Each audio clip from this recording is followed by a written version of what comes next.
One of the scouts who regularly attends our church is Dakota, and Dakota is going to read our scripture lessons for today. In the Bible, there are three groups of scripture. There's an Old Testament, and then a New Testament. In the New Testament, we have the stories of Jesus, we call the Gospels, and we have the epistles, which are letters to the early church. And I'm going to be preaching from the Gospel lesson, and so Dakota is going to be reading an Old Testament and epistle lesson for us. Thanks, Dakota.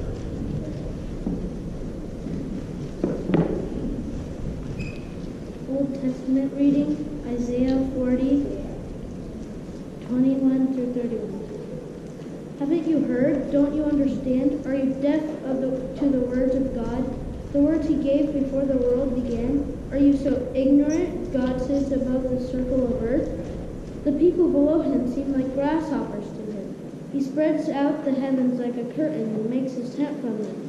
He judges the great people of the world and brings them all to nothing. They hardly get started, barely taking root. When he blows on them and they wither, the wind carries them off like chaff. To whom will you compare me? Who is my equal? Ask the Holy One. Look up into the heavens, who created all the stars. He brings them out like an army, one after another, calling each by its name because of his great power and incomparable strength. Not a single one is missing. O Jacob, how can you say the Lord does not see your trouble? O Israel, how can you say God ignores your request? Have you never heard? Have you never understood? The Lord is the everlasting God, the creator of all earth, never grows weak or weary. No one can measure the depths of his understanding. He gives power to the weak and strength to the powerless.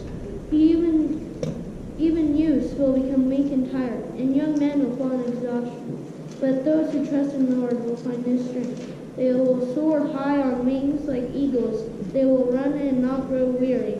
They will walk and not faint. The word of the Lord. Thanks be to God.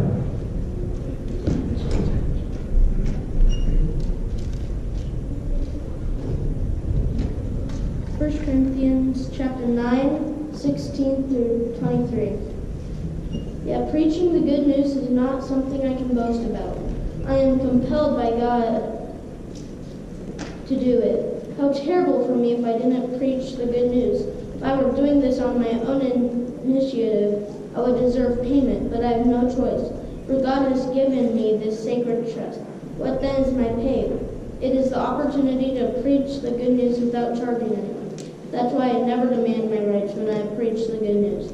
Even though I am a free man with no master, I have become a slave to all people to bring many to Christ.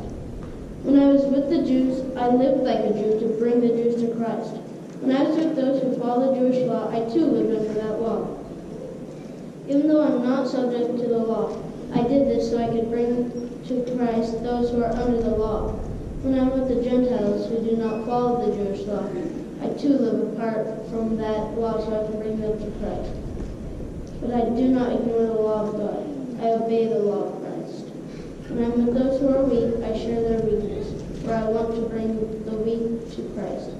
Yes, I try to find common ground with everyone, doing everything I can to save some. I do everything to spread the good news and share its blessings.